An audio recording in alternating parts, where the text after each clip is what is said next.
കഴിഞ്ഞ ദിവസം ഉറങ്ങാഞ്ഞുകൊണ്ട് തന്നെ എഴുന്നേറ്റപ്പോൾ ഏകദേശം ഉച്ചയായിട്ടുണ്ടായിരുന്നു.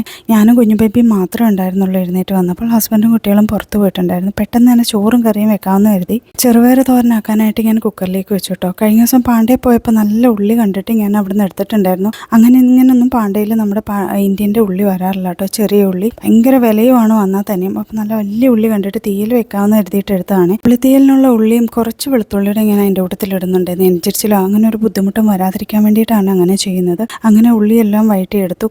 കുറച്ച് തേങ്ങ ഇത്തവണ ഉണ്ടായിരുന്നുള്ളൂ കേട്ടോ. സാധാരണ നമ്മൾ വാങ്ങിക്കുന്ന ഷോപ്പിൽ നിന്നല്ല വാങ്ങിച്ചത്. എല്ലാം ചെയ്തു വന്നപ്പോഴത്തേക്കിനും കുക്കറിലിട്ടിട്ടുണ്ടായിരുന്ന പയർ അങ്ങോട്ട് വെന്ത് കലങ്ങിപ്പോയി. പിന്നെ എന്ത് ചെയ്യണമെന്ന് അറിയാൻ പറ്റിയില്ല. ഞാനതെന്നാൽ സുഹിയൻ ഉണ്ടാക്കാമെന്ന് വിചാരിച്ച് മാറ്റി വെച്ചിട്ട് വേറൊരു പാത്രത്തിലേക്ക് നമുക്കതേ ചെറുപയർ ഞാൻ പുഴുങ്ങിയെടുത്തു. കഴിഞ്ഞ ദിവസം പാണ്ഡേ പോയപ്പോൾ ചെറിക്ക് നല്ല ഓഫർ ഉണ്ടായിരുന്നു. ഈ സീസൺ ചെറി സീസൺ ആയതുകൊണ്ടാണെന്ന് തോന്നുന്നു ഒരുപാട് ചെറീസ് അവിടെ ഉണ്ടായിരുന്നു കേട്ടോ. അപ്പം ഞാൻ കുറച്ച് ചെറീസ് അവിടെ നിന്ന് പിക്ക് ചെയ്തിട്ടുണ്ടായിരുന്നു. ഇടയ്ക്കിടയ്ക്ക് അതൊന്ന് എടുത്ത് കഴിക്കാമെന്ന് വിചാരിച്ചിട്ട് ഞാൻ ഫ്രിഡ്ജിൽ നിന്ന് എടുത്ത് മാറ്റി വെച്ചാണ് കേട്ടോ. അങ്ങനെ കുഞ്ഞു ബേബിക്കാണെങ്കിൽ മീനില്ലാതെ ചോറ് ഇറങ്ങത്തില്ല. അവൾക്ക് വേണ്ടിയിട്ട് കുറച്ച് ട്യൂണ എടുത്തു. അതിൻ്റെ ആ ഒരു വെള്ളവും അതിനകത്ത് ഉണ്ടാകുന്ന ആ ഒരു എണ്ണയൊക്കെ ഞാൻ ഊറ്റി കളഞ്ഞിട്ടാണ് ജസ്റ്റ് ഇതുപോലെ ഒന്ന് റോസ്റ്റ് ചെയ്തെടുക്കും കേട്ടോ.